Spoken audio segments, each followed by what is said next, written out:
পেরিয়ার দরকার ছিল, কারণ আমরা পেরিয়ারের মতন ভাবনা চিন্তা করে কিছু বলবেন তাদের আমরা পাইনি।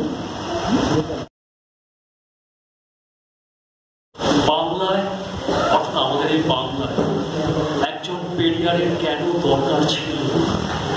দরকার ছিল না, দরকার আছে।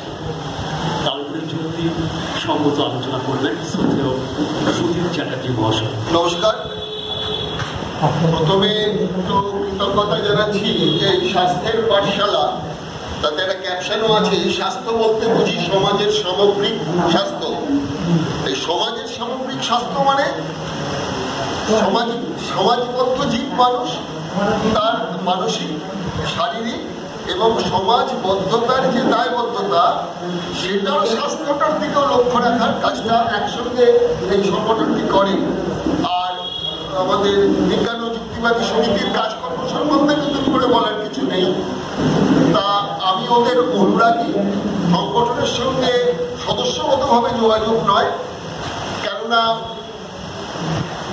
পুরাণে আপনারা পড়েছেন, আচ্ছা আমি না এই মানে হংস মধ্যে বকলতা, আমি এই আড্ডা মারার এতেই বলবো, কিছু ভুল ত্রুটি থাকলে আপনারা নিজ গুণে ক্ষমা করে দেবেন। ঘটনাটা হচ্ছে পেরিয়ার সম্বন্ধে একটা অস্পষ্ট ধারণা অনেকটাই আমি তৈরি করতে পেরেছি সুপ্রিয়বাবুর বইটা পড়ার পর। তার সঙ্গে আমি একটু আমার নিজের জীবনটাকে একটু মেলাচ্ছিলাম। আপনারা শুনেছেন এর আগেই বক্তারা বলেছেন, রঞ্জিতবাবু বলেছেন, এই চ্যাটার্জি যে টাইটেলটা আমার, এটা খুব মুশকিল টাইটেল। 11 বছর বয়সে আমাকে পড়তে দেওয়া হয়েছিল বাড়িতে। তারপরে 11, 12, 13, এই 13 কি 14 হবে, এই বয়সে হঠাৎ মনে হলো আমার যে পৈতেটা একটা অপ্রয়োজনীয় জিনিস। সকলকে না জানিয়ে মা বাবা অনেক পয়সা খরচা করে পৈতে দিয়ে লোকজনকে খাইয়ে একটা বিরাট এলাহি ব্যাপার হয়েছিল। পৈতেটা ছেড়ে দিলাম। আমাকে অনেকে বললো, আত্মীয় স্বজনের মধ্যে বললো, পৈতেটা এত কষ্ট করে মা বাবার একটা ব্রাহ্মণ ঘরের ছেলে পৈতেটা ছেড়ে দিলে কেন? আর আমার তো ঘামাচি হয় না, তা পৈতেটা তো ঘামাচি মারার জন্য, আমি রেখে কি করব? কেউ হাসলেন, মনে মনে রাগ করলেন যে মানে প্রহ্লাদ কুলে দৈত্য জন্মেছে বলে দৈত্য কুলে প্রহ্লাদ, তারা বলেছে প্রহ্লাদ কুলে দৈত্য। আবার পরবর্তীকালে যারা সমমানসিকতা, তারা আবার বলছেন যে না, দৈত্য কুলে প্রহ্লাদ হয়েছে। বাঙালির সম্বন্ধে একটা পরিষ্কার ধারণা আমাদের আগে আসা দরকার। কেন আমি বক্তব্যে বলেছি যে আমাদের একজন পেরিয়ার দরকার ছিল, কেন আমরা পেরিয়ারের মতন ভাবনা চিন্তা করে কিছু বলবেন তাদের আমরা পাইনি। কেন পাইনি? দাবির এখানে সুপ্রিয়বাবু আছেন, বিরাট গবেষণা করেছেন, আমার ভুল হলে একটু সুপ্রিয়বাবু ধরিয়ে দেবেন। এই যে গঙ্গারেডি অঞ্চল, অর্থাৎ বাংলা যেটাকে বলা হচ্ছে, বঙ্গ নাম, নিয়ারঞ্জন বাবুর যদি আপনি বাঙালির ইতিহাস পড়েন, সেখানে বঙ্গ নামের অনেক দেখবেন। এই বঙ্গ ভাষা, এটাকে যারা আর্যভাষী তারা বলতো বংশাসী, বকের মতন কিচির মিছিল করে এদের ভাষা, তাই এরা বঙ্গভাষী। আবার যদি আপনি বাংলাদেশের পড়েন, তাহলে সেখানে দেখবেন তারা একটা ধারা বার করে বলছেন যে মুসলিমদের যিনি তখনকার দিনের যারা ধর্মগুরু ছিলেন, তাদের এক পুত্রের নাম ছিল বঙ্গ, সেখান থেকে বঙ্গের নাম হয়েছে বঙ্গ। আমি এই বিতর্কের মধ্যে যাচ্ছি না। জন্মে গেছি যখন বাংলাতে, তখন একটু একটু কবরটা ঘুরে দেখি। কবর খুঁড়ে ডেড বডিটা না আবার করলে তো পোস্টমর্টম হবে না, যেটা আমাদের তিলোত্তমার হলো না, হিন্দুর ঘরে জন্মেছে বলে। না হলে কিন্তু একটি মুসলিম ঘরে হলে পোস্টমর্টম যদি করা যেতে পারতো, অনেক আগেই হয়তো রেজাল্টটা পাওয়া যেতে পারতো। যাই হোক, তা আমি ওই কবর খুঁড়তে গেলাম যে কবর খুঁড়ে কোনো খবর পাই কিনা। তো কবর খুঁড়তে গিয়ে যেটা পাওয়া গেল, খুব সিম্পল, আপনারাও সবাই জানেন, যারা ভূমিপুত্র বাঙালি তাদের গায়ে কিন্তু তামিল রক্ত আছে। সুতরাং সেই যুক্তির জায়গা থেকে আমি বলছি যে বাংলায় তামিল রক্ত আছে, কিন্তু একজন পেরিয়ার নেই। বঙ্কিমের মতবাদের সঙ্গে আমি বিশ্বাসী নই। পরবর্তীকালে শেষের দিকে যখন উনি নবহিন্দুবাদে প্রচার করলেন, সেটা তো আমি ঘোর বিরোধী। বন্দে মাতরমেরও ঘোর বিরোধী। উনি একটা কথা বলেছিলেন, সেটা হচ্ছে ইংরেজ পাখি শিকার করলেও লিখে রাখে, বাঙালির ইতিহাস চর্চার সেরকম ভাবে সিরিয়াসলি কেউ দায়িত্ব নিল না। এবং উনি বলছেন প্রত্যেক বাঙালির উচিত নিজের মতন করে একটু একটু করে যেন ইতিহাস লিখে রাখে, অর্থাৎ তিলে তিলে তিলোত্তমা যেন হয়। তো আমরা তো সেটা লিখি না। কাদের ইতিহাস পড়ছি? ইতিহাস পড়ছি ব্রিটিশের কাছে কাজ করা ঐতিহাসিক যারা এবং সো কল্ড যারা ঐতিহ্য বর্ণীয়, তাদের তৈরি ইতিহাসগুলোই কিন্তু আমরা গলাধ্যকরণ করি। বাংলা রেনেসার কথা বলি, বিবেকানন্দের কথা বলি, আরো যারা যারা আছেন তাদের কথা বলি। অনেকেই হয়তো আমাকে মারতে আসবেন, কিন্তু আমার নিজের অ্যানালিসিসে মনে হয়েছে এই রেনেসায় যে বাঙালি বুদ্ধিজীবীরা এসছেন তারা বাঙালিকে এগিয়ে দেননি, বাঙালিকে পিছিয়ে দিয়েছেন। আপনি যদি একদম চুলচেরা, যেটাকে বললাম পোস্টমর্টম রিপোর্ট যদি আপনি করেন, একদম টেবিলেতে মৃতদেহ ফেলে যদি কাটাচেরা করেন, তাহলে আপনি এটা দেখতে পাবেন। পেরিয়ার সম্বন্ধে বিষয়টা, আমার পেশাটা আপনাদের কাছে বলে নেওয়া দরকার। আমার পেশাটা সাংবাদিকতা, 1979 থেকে সাংবাদিকতা করি। ফিল্ম সাংবাদিকতা থেকে হাত ধরে এগোই। পরবর্তীকালে কিছু চ্যানেলে এবং কিছু কাগজে কাজ করেছি, পেছনে থেকে কাজ করেছি। পরবর্তীকালে ছেড়ে দিয়েছি, কেন স্বাধীনভাবে বলার বা স্বাধীনভাবে লেখার সুযোগ নেই। 2017 সালে আমি একটা লেখা লিখেছিলাম, সেটা হচ্ছে বাঙালির সঙ্গে দুর্গাপুজোর কোনো সম্পর্কই নেই, মিথ্যে কথা। একটা কাগজের অফিস থেকে আমি লিখতে দিয়েছি, যেই পাঠিয়েছি লেখাটা, বলো দাদা আমাদের চাকরিটা খাবেন। এই লেখা বেরোবার পর ওপরওয়ালা তো আমাকে ধরবে যে একে দিয়ে কে লিখিয়েছে, আমার চাকরিটা চলে যাবে। না, তোমার চাকরি আমি খেতে চাই না, তুমি আমার লেখাটা ফেরত দিও। পরবর্তীকালে এক সাংবাদিক বন্ধু, তিনি নরওয়েতে চলে গিয়েছিলেন চাকরি সূত্রে, ওখানকার রেডিও আর টিভিতে। উনি ফিরে আসবার পর একটা নিজের সংগঠন তৈরি করেছেন, একটা এনজিও করেছেন। তিনি একটা কাগজ বার করার দায়িত্ব নিলেন এবং আমাকে বললেন যে কাগজটা তুমি দায়িত্ব দিয়ে চালাও। কাগজটার নাম দেখলাম ক্রাইম ব্রাঞ্চ, কাগজটার নাম। এবং ইতিহাসটাও শুনলাম যে কিভাবে কিভাবে এই নামটা রেজিস্ট্রেশন পেয়ে গিয়েছিল। কিন্তু ওয়েস্ট বেঙ্গল গভর্নমেন্ট থেকে বলা হয়েছিল এই নামটা ব্যবহার করা যাবে না, ইনিও লড়েছিলেন। এখন দেখবেন যার জন্য পশ্চিমবঙ্গ সরকার বলে স্পেশাল ক্রাইম ব্রাঞ্চ, শুধু ক্রাইম ব্রাঞ্চ কথাটা উল্লেখ করে না। তাই বললাম যে আমাকে দায়িত্ব দিচ্ছেন, মাইনে দিচ্ছেন, কথা মতো তো আপনি বস, আপনার মতো আমার চলা উচিত। আমি কিন্তু মিনিমাম মানতে পারবো, ম্যাক্সিমাম মানতে পারবো না। বলে সেটা কিরকম ব্যাপার? ক্রাইম মানে ওই মেয়েটা ছেলেটাকে খুন করলো, ওই লোকটা ওই লোকটাকে খুন করলো, কি হলো, এটা ক্রাইম নয়। হোয়াইট ক্রাইম বলে একটা জিনিস আছে, যেটা সমাজে প্রতিনিয়ত ঘটছে, আমার পরিবারের মধ্যেও ঘটছে। সেই ক্রাইমগুলো আমাকে তুলে ধরতে হবে। কেন ছেলের বিয়ে হলে পরে ছেলের মা বিয়েতে যেতে পারবে না, সেটা একটা ক্রাইম। মেয়েদের কোনো পদবি নেই নিজস্ব, বিয়ের আগে বাপের পদবি, বিয়ের পর স্বামীর পদবি। আজকাল আবার কিছু মেয়েদের দেখছি দুটো পদবি যুক্ত করে একটা লম্বা পদবি তৈরি করে তারা বলেন। সেটাতে প্রমাণ হয় যে তারা হচ্ছেন লিবারেশনের পক্ষে, আর কি, মানে দুটো পদবিকে দু কাঁধে রেখে লিবারেশনের কথা বলছেন। We want justice. আমি প্রথম থেকেই বলে এসেছি উই ওয়ান্ট জাস্টিস কথাটা ফেক। কেন? জাস্টিস কার কাছে চাইছি? কে দেবে জাস্টিস? রাষ্ট্র? রাজ্য? আদালত? আরে আদালত তো একজন বিচারক এক এক রকম কথা বলছে। তাদের বইতেই পেয়েছি, পেরিয়ারের সত্য রামায়ণ বইটা কংগ্রেস গভর্নমেন্ট যখন ব্যান করে দিল, তারপর দীর্ঘ লড়াইয়ের পর সেই বইটা মুক্তি পেল হাইকোর্টে, সুপ্রিম কোর্টের অর্ডারে। তারপরেও কিন্তু যে কাশিরামের কথা বললেন, ওনার দল ছাপার ব্যবস্থা করেছিল, কিন্তু পরবর্তী যখন ব্রাহ্মণ্যবাদের চাপ এলো তখন ওরা বললেন ওই বইয়ের সঙ্গে আমার কোনো সম্পর্ক নেই। আমি ঠিক বলছি? এই কাশিরামের বহুজন সমাজ পার্টি এরা আর কি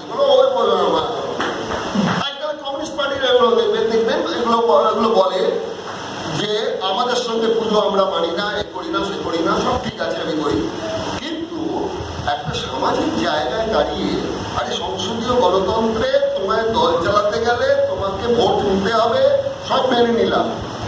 আপনারা বলুন তো, আমি আবার বলছি, আমি কিন্তু পোস্টমর্টেমে বসেছি, আপনারা বলুন কমিউনিস্ট পার্টি একটা লিডারের নাম বলুন যে দাস, মন্ডল, বিশ্বাস কিংবা আমার এখানে যে মুসলিম সম্প্রদায়ের বন্ধু রয়েছেন এদের মধ্যে থেকে সর্বোচ্চ নেতৃত্বে আছে কমিউনিস্ট পার্টিতে কাকাবাবু মুজফফর আহমেদ, তারপর রামচন্দ্র ডোম, কে বলুন? রামচন্দ্র ডোম আর তার কাজ কি? আর আমাদের এমপি ছিল। পলিটগুলো যা ডিসিশন নেবে সেই ডিসিশনে ওনাকে হ্যাঁ ভরতে হবে। আলাদা করে রামচন্দ্র ডোমের কোনো অ্যাক্টিভিটিস আপনি পেয়েছেন দলের মধ্যে? পাবেন না। এতদিন বাদে সম্পাদক পদে মোহাম্মদ সেলিমকে আনা হয়েছে, তা অনেক ভয় হয়, মানে হিন্দু কট্টর হিন্দু ভোট যদি কেটে যায়। ঘটনাটা আজকের নয়, কখনো ভাবলে চলবে না আজকে। যেটা রঞ্জিত মিস্ত্রি বলছিলেন যে 40 বছর ফিরে এসে দেখবেন কি অবস্থা।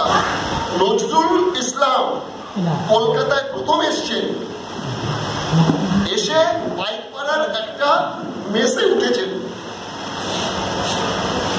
এবার মেসের মালিক নাম লিখেছে, নাম জানা গেছে নজরুল ইসলাম। তখনই ওখানকার যে উড়ে ঠাকুর রান্না করতেন, উনি বলবো না সরি, উড়িয়া ঠাকুর, উড়িষ্যাবাসী একজন রাঁধুনি, তিনি নারদের ভূমিকায় অভিনয় করে ঘরে ঘরে মেসে দেখিয়ে দিয়ে দিলেন যে মুসলিম ঢুকেছে। সেখানেই মালিককে ধরা হলো। আপনারা ৭৭ দেখেছেন, ওই একটা সিচুয়েশনটা ধরে নিন, দিয়ে বলছে থাকলে আমরা কাল সকালে সবে মেস ছেড়ে চলে যাব।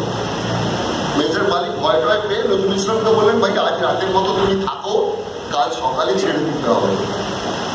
উনি পরের দিন বাক্স প্যাট্রা নিয়ে সোজা চলে গেলেন। তাকে যিনি কলকাতায় আসার ব্যবস্থা করে দিয়েছিলেন এই মুজফফর আহমেদ, তার কাছে বললেন, তিনি ওনাকে নিয়ে গিয়ে সুন্দর সেন স্ট্রিটে শিয়ালদার একটা মেস বাড়িতে থাকার ব্যবস্থা করলেন। মিল দেখবেন এখন যে বিখ্যাত মিল সঞ্চালক, রেডিও FM এ কাজ করেন, অভিনয় করেন, মিল নিজে বলেছে আমি বাড়ি নিতে গিয়ে আমি মুসলিম হওয়ার জন্য ঘর ভাড়া পাচ্ছিলাম না। এখন আপনি অনেক জায়গায় দেখবেন বাঙালি ঘরে ঘর ভাড়া পাবেন, অনেক উদার বাঙালি, কিন্তু মুসলিমেরা ঘর ভাড়া দিতে যান আপনি পাবেন না। তো মজাটা কি? মজাটা হচ্ছে এই বাংলার যারা গ্রাসরুট লেভেলের ভূমিপুত্র বাঙালি, তারা কেউই হিন্দু ছিল না। বাংলার কোনো মানুষ হিন্দু নয়, সব লৌকিক ধর্ম এবং বুদ্ধিস্ট। কোন বাঙালি এখানে হিন্দু নয়। চ্যালেঞ্জ দিয়ে বলছি, যদি কোনো থাকেন বুদ্ধিজীবী আমাকে প্রমাণ করবেন, আমি প্রমাণ করে দেবো যে এখানকার সবাই ছিলেন লৌকিক ধর্মকে ধর্ম পূজা করতেন, একটা ডিপি। তাতে ওনার ওই প্রকৃতি পুজো যেটাকে বলে ওইটাই উনি করতেন, একদম আদিবাসীদেরই মতো। ধর্মতলা স্ট্রিট আপনারা জানেন কলকাতায়, মূল রাস্তাটার নাম ছিল চৌরঙ্গি রোড, আর এই লেলিন সরণির নাম ছিল ধর্মতলা স্ট্রিট। স্বাধীনতার পর কংগ্রেস সরকার চৌরঙ্গি রোডের নাম পাল্টে দিলেন জওহরলাল নেহরু রোড, আর ধর্মতলা স্ট্রিটের নামে বামেরা এসে নাম করে দিল লেলিন সরণি। ইতিহাস থেকে মুছে দেওয়া হলো why Dharmatala street, why Chowringhee, who is Chowringhee নেই। আপনারা নিশ্চয়ই জানেন চৌরঙ্গি হচ্ছেন নাথ ধর্মের একজন প্রবক্তা, মৎস্যেন্দ্রনাথের শিষ্য। এই গোরক্ষনাথের যোগী বলে বেড়ায় হিন্দু ধর্ম, হিন্দু ধর্ম। গোরক্ষনাথ কি হিন্দু নাকি? মৎস্যেন্দ্রনাথের ভক্ত। মৎস্যেন্দ্রনাথ হিন্দু ধর্ম নাকি নাথ ধর্ম? এইখানে দাঁড়িয়ে আমি পেরিয়ারের কথা বলছি যে একজন যদি পেরিয়ার এরকম থাকতেন আমাদের এখানে, তাহলে এই জায়গাগুলোকে তিনি আমাদের সামনে অনেক আগেই পরিষ্কার করে দিতে পারতেন। না পুরোপুরি আবার হিন্দুই নয়। আমার প্রশ্ন যেটা ছিল, আমি ফিরে আসি, তো লম্বা ইতিহাস, কোর্ট লাইনে ফিরে লাভ নেই, ডেড লাইনে চলি। তো পেরিয়ারের আমাদের এই জন্য দরকার ছিল, কিন্তু পেরিয়ারের একটা ব্যাপার আমি দেখেছি, যেহেতু সাংবাদিকতা করি তো বলা হয় কি যে দেখি স্বর্ণীয় ধানমন্ডি, আর এই সাংবাদিকতা করতে মনে হয় সব কটার মধ্যে ম্যাগনিফাইং গ্লাস দিয়ে দেখার চেষ্টা করি যে কতটা কারেক্ট রাস্তা ছিল। পেরিয়ারকে আমরা দেখতে পাচ্ছি, আপনারা জানেন উনিও লিখেছেন, উনি কংগ্রেস দলের নাম লেখালেন। একটা রাজনৈতিক প্ল্যাটফর্মে তো আসতে হবে। পেরিয়ার যখন আসছেন তখন কিন্তু পেরিয়ারের বয়স প্রায় 40। ঠিক আছে, কংগ্রেস দলে গেলেন। কোন কংগ্রেস দল? কে তৈরি করেছে? তৈরি হয়েছে হেলেনা বলে এক ভদ্রমহিলা, আর তার হাত ধরে আসা একজন দুষ্টু বদমাইশ অ্যানি বেসান্ট বলে একজনের হাত ধরে, থিওসফিক্যাল সোসাইটি বলে যাদের নাম। এখানে আসার পর অ্যালেন অক্টোভিয়ান হিউম নামে একটা ইংরেজ, যিনি একটু সমাজসেবামূলক কাজ করতেন, ইংরেজ তাকে বলল যে প্ল্যাটফর্ম একটা বানাও আপার ক্লাসের জন্য, যাতে গ্রাসরুট লেভেলে যারা বিদ্রোহ করেছে, চোয়ার বিদ্রোহ করেছে, সিপাহী বিদ্রোহ করেছে, এইসব বিদ্রোহ যারা করেছে, আপনার কি বলে আমাদের সিধু কানকিয়া বিপ্লব করেছে, তারও আগে করেছে তিলকা মাঝি। তিলকা মাঝি কিন্তু হচ্ছে আমাদের এখানকার প্রথম শহীদ, কিন্তু আমরা ক্ষুদিরামকে জানি। ক্ষুদিরাম বোস কারণ উচ্চ বর্ণের জায়গার মধ্যে রয়েছে, অল্প বয়সে মারা গেছে, তিলকা মাঝির ইতিহাসে নেই। সেই জায়গা থেকে দাঁড়িয়ে আমাদের এটা বিবেচনা করতে হবে যে কেন বলছি পেরিয়ারের মতন একজন দরকার ছিল, এবং পেরিয়ার তার এই কংগ্রেস দলে যাওয়াটা যে ভুল হয়েছে সেটা অনেক পরে বুঝেছেন। এখন যেটা দেখছেন আপনারা জওহর সরকারকে, এখন উনি বলছেন যে আমার ভুল হয়েছে। জওহর সরকারের মতো পণ্ডিত ব্যক্তি এতদিন বাদে ভুল হয়েছে। আমি তো প্রথম দিন যেদিন ঢুকেছিলেন সেদিনই আমি বলেছিলাম উনি সামাঞ্জলে পা পিছলেন। ওই দলে গেলেন Allan Octavian Hume, Theosophical Society, উচ্চ বর্ণের প্রতিনিধিত্ব করবে, সেই ব্যাপারগুলোকে উনি অনুধাবন করতে পারলেন না। 44-45 বছর বয়সে গিয়ে কংগ্রেসে উনি জয়েন করলেন, করবার তার মোহভঙ্গ হলো। তখন রাজা গোপালাচারীর সঙ্গে কথাবার্তায় যখন বুঝলেন নিচু তলা শব্দ ব্যবহার করবো, আমি কিন্তু নিজ বর্ণ বলবো না, আমি সবসময় বলি ব্রাত্যজন, এই শব্দটা ব্যবহার করি। কেন হরিজন কথাটাও কিন্তু ফ্লপ হয়ে গেছে মহাত্মা গান্ধী, আমি ব্রাত্যজন বলি। যখন এই রাজা গোপালাচারী যখন রাজি হলেন না, ওনাকে দলে টানা হয়েছিল এর জন্য যাতে নিচের দলের ভোটটা পাওয়া যায়। এটা যখন বুঝতে পারলেন, বুঝতে পারার পর উনি ওটা ছাড়লেন, এবং রাশিয়া সফর যাওয়ার পর, তার আগে মালয়েশিয়া, জাপান ওগুলো বাদ দিচ্ছি, রাশিয়া সফরের পর উনি বুঝতে পারলেন যে ঘটনাটা কি দাঁড়াচ্ছে। ওখানে ওনার সাথে অবনী মুখোপাধ্যায়ের পরিচয়টা হয়েছিল রাশিয়ায় যাওয়ার পর, কংগ্রেস নেতা। বিবেকানন্দ 39 বছর বয়সে মারা গেছেন। বিবেকানন্দ বুঝতে পারেননি কি বিবেকানন্দের ভাই ভূপেন্দ্রনাথ দত্ত ব্যাপারটা বুঝতে পেরে উনি কংগ্রেসদের সঙ্গে যোগাযোগ করলেন। বিবেকানন্দ বুঝতে পারলেন না, মাত্র 39 বছর বয়সে। আর 39 বছরের জন্মে যা ক্ষতি করার ক্ষতি করে দিয়ে গেছে, যা ক্ষতি করার ক্ষতি উনি করে দিয়ে চলে গেছেন। বিবেকানন্দ নাম নাকি ওর সন্ন্যাস নাম নিয়েছিলেন বিদিশানন্দ, তো নামটা পাল্টালেন কেন? পাড়ার দুর্গাপুজোয় দেখবেন কিংবা কোনো টিভির অনুষ্ঠানে দেখবেন অমুক কোম্পানির অমুক, কোম্পানির নামটা আগে দিতে হয়, মানে যে স্পন্সর করছে তাকে তো হাইলাইট করতে হবে। তা স্পন্সর করছে অজিত সিং, ক্ষেত্রী রাজা, সে বললো বিদিশানন্দ নাম আমি উচ্চারণ করতে পারবো না, আমি তোমাকে বিবেকানন্দ নাম দিলাম। উনি মানে যোগ্য করে যে নামটা গ্রহণ করলেন সন্ন্যাস, রামকৃষ্ণ মিশনের সঙ্গে আপনাদের অনেকে পরিচয় আছে, একবার জিজ্ঞেস করবেন তো সন্ন্যাস নাম কি ত্যাগ করা যায়? কি করে সন্ন্যাস নাম ত্যাগ করে উনি বিবেকানন্দ নামে চলে গিয়ে ব্রাদার অ্যান্ড সিস্টার বলে দিলেন? কেন বললেন? ওখানকার ঘটনাক্রম আলাদা। ব্রাদার সিস্টার না বলে সবাই হাততালি পেয়েছিল, একা বিবেকানন্দ পেয়েছেন তা নয়।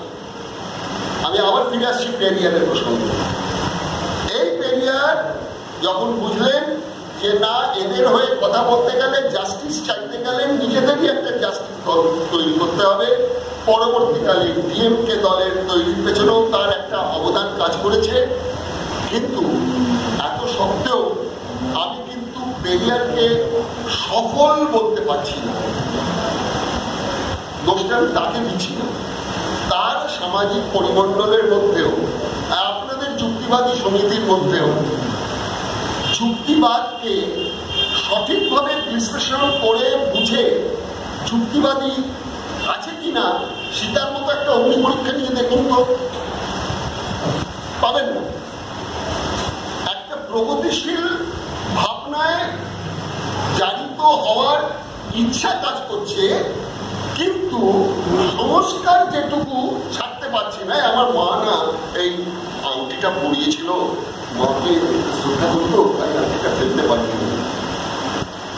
আর আমি তো সব ফেলে দিচ্ছি, মা বাবার এক ছেলে সব ফেলে দিচ্ছি, মাকে বলে বুঝিয়ে তারপর ফেলে দিচ্ছে, মা উত্তর দিতে পারেনি। তা তোমরা পারো না? না মানে মা তো।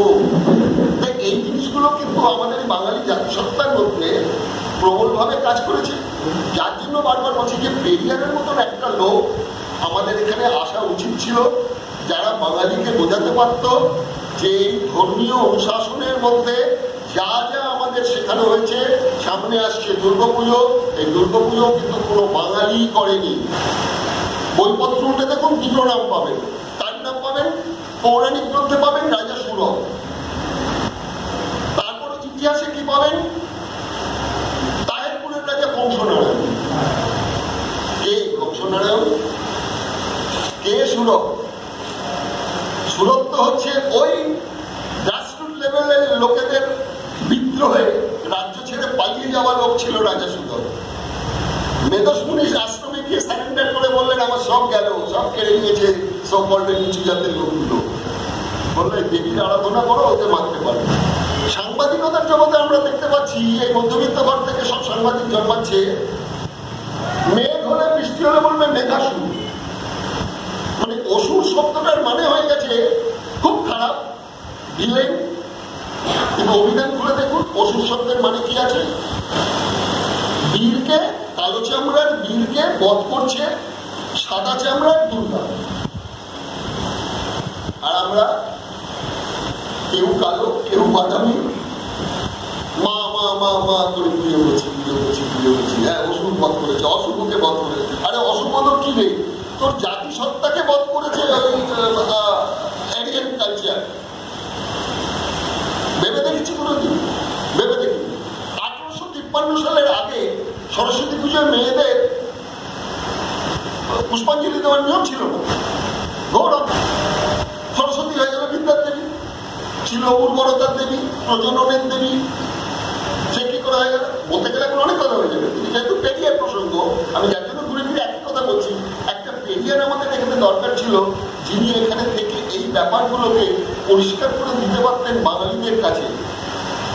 আমি বাঙালি দু ধরনের বাঙালির কথাই বলছি। একটা হচ্ছে সেন সাম্রাজ্যের সময় আসা, উত্তরপ্রদেশ থেকে আসা আমাদের এই চ্যাটার্জি ব্যানার্জি গাঙ্গুলি, এই একটা বাঙালি।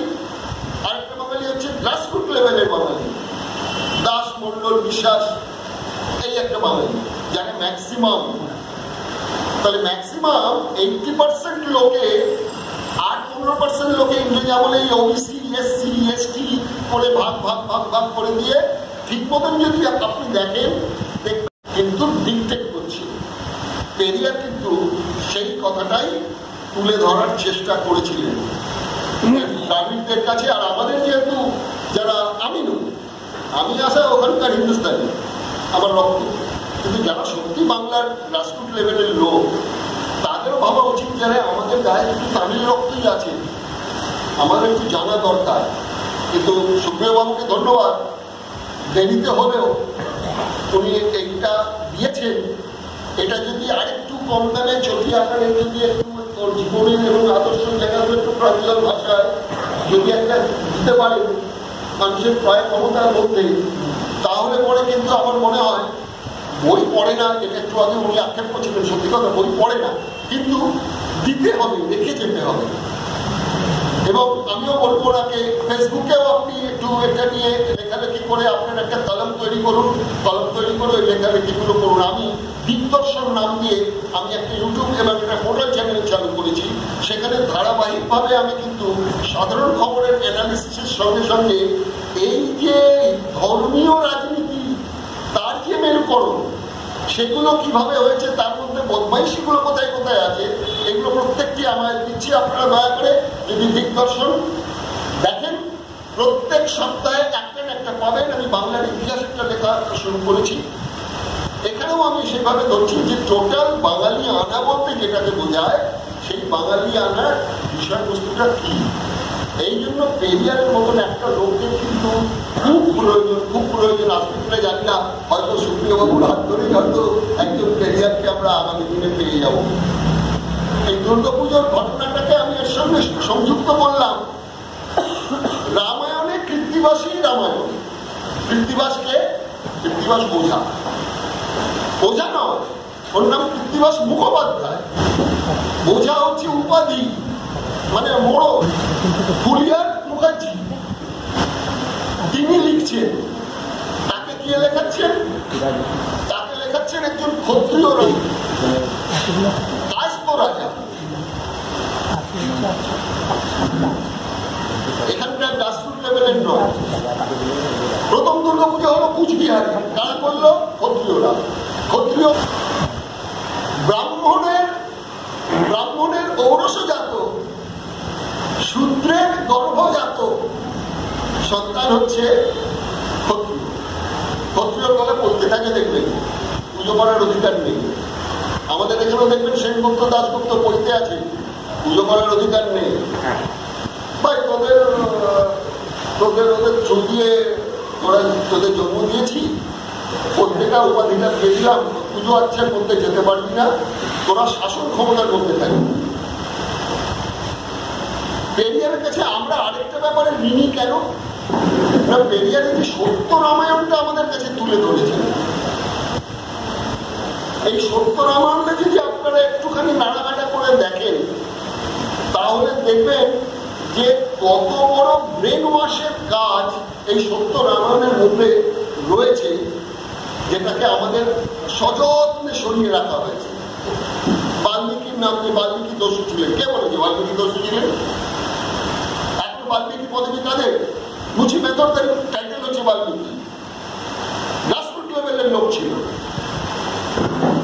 তাকে দস্যু বানিয়ে দেওয়া হলো। আরে খেতে পাচ্ছে না যখন, সে তো গায়ের জন্য যাওয়ার চেষ্টাই করবে। তাকে নারদ শুনিয়ে দিলেন রামায়ণের গল্প, উনি নাকি রামায়ণ লিখে ফেললেন। কোন ভাষায় লিখলেন রামায়ণ? তখন কি ভাষা ছিল? হাত ঘুরে কতগুলো ভাষা এসছে রামায়ণ। আমি যাদের আপনারা রেনেসাঁ যুগের কথা বলছেন, আমি সেখান থেকে কয়েকটা এক্সাম্পল দিয়ে দিচ্ছি। বিবেকানন্দ তার বাণী রচনায় রামকৃষ্ণ মঠ থেকে বই বেরোনোর 132 নম্বর পাতায় বলছেন, গীতা তো শঙ্করাচার্যের লেখা। কে বলছেন? আমি বলছি না, যুক্তিবাদী আন্দোলনে যারা জড়িত আছেন তারা বলছেন না, বলছেন বিবেকানন্দ। বিবেকানন্দ শঙ্করাচার্যকে বলছেন বিদ্বান, তবে তিনি হৃদয়হীন লোক। কোথায় বলেছেন? তার বাণী রচনায় 149 নম্বর পাতা। উচ্চবর্ণ 10,000 বছরের মমি, চলমান শ্মশান। কে বলেছেন? বিবেকানন্দ। কত পাতায়? 318 নম্বর পাতায়। রক্তচোষা ব্রাহ্মণ, কত পাতায় লিখেছেন? 347 নম্বর পাতায়। ব্রাহ্মণরা এই যুগে শূদ্রের জীব কাটতে পারে। কে বলেছেন? বিবেকানন্দ। 47 নম্বর। বঙ্কিমচন্দ্র হিন্দুত্ববাদের একদম চরম জায়গায় বলে, তিনি কৃষ্ণচরিত্রে লিখছেন, আদি মহাভারতে কৃষ্ণ বিষ্ণুর অবতার নন। 373 নম্বর পৃষ্ঠায়। উনি 411 নম্বর পৃষ্ঠায় বলছেন, 11-12 শতকে এসে কৃষ্ণের বান্ধবী হিসেবে রাধাকে ঢোকানো হয়েছে। রাধা বলে কোন অস্তিত্ব 1200 শতকের আগে ছিল না, এই বঙ্কিমচন্দ্র বলছেন। তিনি আবার তার দেবতত্ত্ব ও হিন্দু ধর্ম প্রবন্ধে বলছেন, 4 বেদ বলে কিছু নেই, একটাই বেদ ছিল। বঙ্কিমচন্দ্র বলছেন। বিদ্যাসাগর বলছেন, পাষণ্ড কুলীন সমাজ, তার রচনা রত্নাবলীতে বলছেন। রবীন্দ্রনাথ বলছেন মঙ্গল কাব্যে সব অমঙ্গল কথা আছে, সেটা বলেছেন উনি তার কালান্তর পত্রিকায় 149 নম্বর পাতায়। বানররা আদিবাসী, যেটা পেরিয়ারও বলছেন, উনিও এটা বলে গেছেন রবীন্দ্র সাহিত্যে 103 নম্বর পৃষ্ঠায়। আবার রামকে মহান বড়ও বলেছেন, মানে ধর্মেও আছি, জিরাফেও আছি, এই কাণ্ডটাও রবীন্দ্রনাথ করেছেন। তো আমরা একটা এমন একটা হচপচে জায়গার মধ্যে রয়েছি যে মাথায় কিন্তু ঘুরিয়ে যাবে সমস্ত ব্যাপারটা, কি এটা ওখান থেকে সেটা ওখান থেকে। আমি মজা করে একটা জায়গায় ছেড়ে দেবো, অনেক দেরি হয়ে গেছে, আপনারা অধৈর্য হয়ে গেছেন, ওনার আসল বক্তব্যটা শুনিয়ে আমাদের উনি মুখ্য আকর্ষণ। রাঘবের একটা মজার সম্পর্কের কথা বলে দিই, সে সম্পর্কটা দেখবেন আজকাল ওই মেয়েদের একটা অনুষ্ঠান করে রচনা ব্যানার্জি, কি নাম যেন, দিদি নাম্বার 1, তাতে পারিবারিক রিলেশনশিপে পেছিয়ে পেছিয়ে পেছিয়ে বলে তাহলে তোমার কে হলো, এইরকম একটা আপনাকে দিয়ে আমি তোমার বক্তব্যটা শেষ করছি। রামচন্দ্র, রামচন্দ্রের বাবার নাম দশরথ, দশরথের স্ত্রীর নাম ইন্দুমতি, ইন্দুমতিকে রাজা ইন্দ্রের সভার নর্তকী, ইংরেজিতে বললে ক্যাবিনেট অ্যান্সার। তাহলে রামচন্দ্রের ঠাকুমা ক্যাবিনেট অ্যান্সার। আমি বলছি পুরাণে লেখা আছে, বাল্মীকি রামায়ণে লেখা আছে, কোন বিজ্ঞান সমিতির কেউ বলছে না, তার বইতে লেখা রয়েছে। ওনার এক মেয়ে, তার নাম শান্তা। শান্তাকে তো আর রাজ্য রাজা করা যাবে না, মেয়েদের হাতে তো ছাড়া যাবে না, তাকে দিয়ে দিল শালীকে দিয়ে দিল, শালী মানে কৌশল্যার বোনকে দিয়ে দিল। এবার ছেলে হচ্ছে না, বয়স হয়ে গেছে। তার আগে দশরথ নারী সম্পর্ক প্রচুর করেছেন, আমি বলছি না, বাল্মীকি বলছি। তখন একজন ওর যে সারথী ছিল দশরথের, সে বলল বিশ্বশৃঙ্গ মুনিকে নিয়ে আসবে। উনি যেখানে যেখানে রাজা রাজরাদের সন্তানের অভাব থাকে উনি ক্ষেত্রজ সন্তানের জন্ম দিয়ে যান, মানে ওনার কোম্পানি ছিল একটা পুত্র সন্তান উৎপাদনের। বিশ্বশৃঙ্গ মুনিকে ডেকে নিয়ে আসা হলো। কিভাবে ডেকে নেওয়া হলো? সহস্র 12 বনিতা পাঠিয়ে, আমি বলছি না, বাল্মীকি বলছি। আসার পরে বলা হলো যে আপনি দয়া করে আমার স্ত্রী 3জন নয়, সরি 353 জন স্ত্রী দশরথের, এই 3 জন হচ্ছে পাটরানী। এইগুলো আপনারা রূপকথায় পড়েছেন, সুরানী দুহরানী। সুরানী হচ্ছেন এই 3 জন, কৌশল্যা, কৈকেয়ী, সুমিত্রা। আর 350 জন হচ্ছে হারেমে, সরি হারেমটা বলে মুসলিম সমাজ, এটা হারেম নয়, বৃহৎ ভিতর প্রাসাদে থাকে তারা। এই 3 জন রানী দিয়ে সন্তান করতে হবে। বিশ্বশৃঙ্গ মুনিকে আনা হলো। পাবলিককে কি বলা হবে? বলে একটা পুত্রেষ্টি যোগ্য করা হবে, সেখানে পায়েস দেওয়া হবে, পায়েস খেয়ে দেখে সন্তান হয়ে যাবে। আরে রূপকথা পড়ছি না মহাকাব্য পড়ছি। বিশ্বশৃঙ্গ মুনি সন্তান হলেন এই রাম, লক্ষ্মণ, ভরত, শত্রুঘ্ন। এই বিশ্বশৃঙ্গ মুনি হচ্ছেন আবার কৌশল্যার বোনের ছেলে, মানে কে হলো?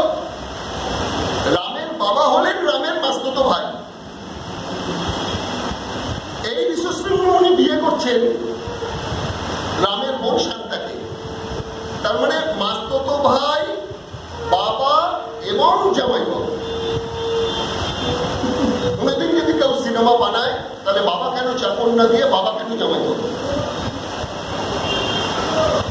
আমি বলছি না, বাল্মীকি বলছি, বাল্মীকি রামায়ণ। তাহলে এই হচ্ছে গিয়ে রামের ব্যাপার। সীতাকে মাটি করে পাওয়া গিয়েছিল, তার মানে মেয়ে জন্মেছে, ছেলে চাই, হয়নি, ফেলে দিয়ে তুলে নিয়ে যাওয়া হলো। বা রাম সীতার আরো ডিটেলসে ওনার বইটা যদি আপনারা কেউ সংগ্রহ করেন, খুব মূল্যবান গ্রন্থ আমি বলবো। মানে বাজারে 10টা যা বই রয়েছে, সে 10টা বই সরিয়ে রেখে আপনারা সুপ্রিয় বাবুর ওই বইটা সংগ্রহ করবেন। একটা আত্মতৃপ্তি পাবেন যদি আপনার মনের ভেতরে একটা জিজ্ঞাসা চিহ্ন সবসময় যদি কাজ করে, ওয়াই ওয়াই ওয়াই, কেন কেন কেন, এইগুলো যদি কাজ করে, তাহলে বলবো এই বইটা থেকে কিন্তু আপনারা অনেক উত্তর পেয়ে যাবেন। প্রশ্ন থাকে আমি বলে গেলাম আমার দূরদর্শনের চ্যানেলেতে, ওখানে যদি যান প্রশ্ন রাখবেন, সমালোচনা করবেন।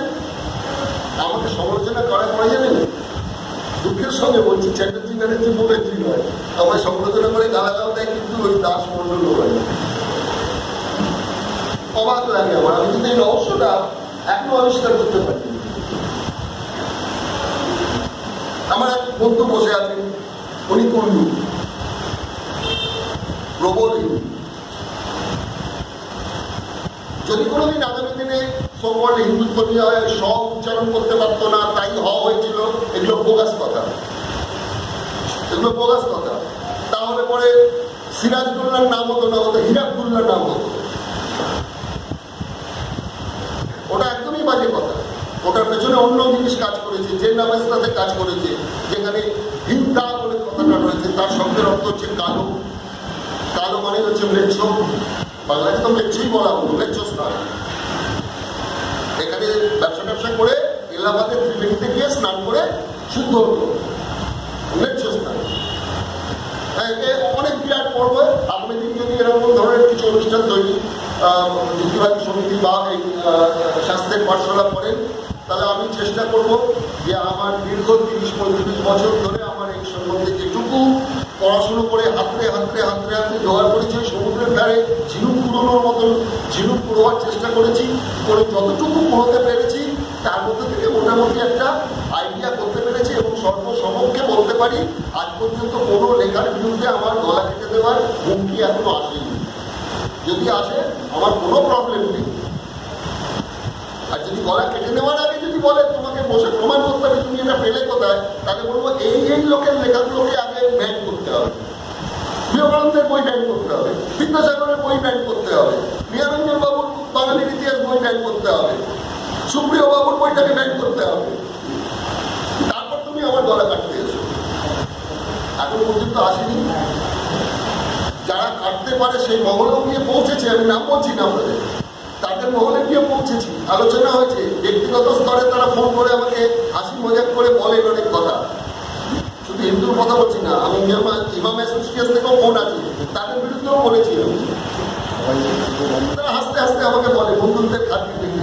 এখন জানি না বন্ধুত্ব কতদিন বন্ধুত্ব থাকবে, এটা জানিয়ে তা আমি ঘুরে ফিরে আবার সেই শেষ কথায় পড়ে যাচ্ছি যে আমাদের একজন পেরিয়ার দরকার ছিল, এখনো পেরিয়ারের মতন একজনকে দরকার আছে, যে আমাদের কাছে এটা অর্জন করতে হবে।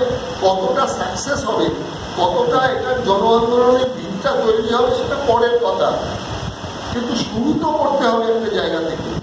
সেই শুরুর জায়গাটা কিন্তু এখন যা মৌলবাদী চক্রান্তের যে জায়গায় এসে আমরা পৌঁছে গেছি, ঘরে ঘরে বিষ ঢুকে গেছে। বিষটা ঢুকেছিল, এই বিষটা আরো বেশি ঢুকে গেছে, ঘরে ঘরে ঢুকে গেছে। আপনি একটু কারোর সঙ্গে কথা বললে বুঝতে পারবেন, 10 মিনিটের মধ্যে কিন্তু তার দেখবেন আসল ওনার রূপটা বেরিয়ে আসবে। ধন্যবাদ।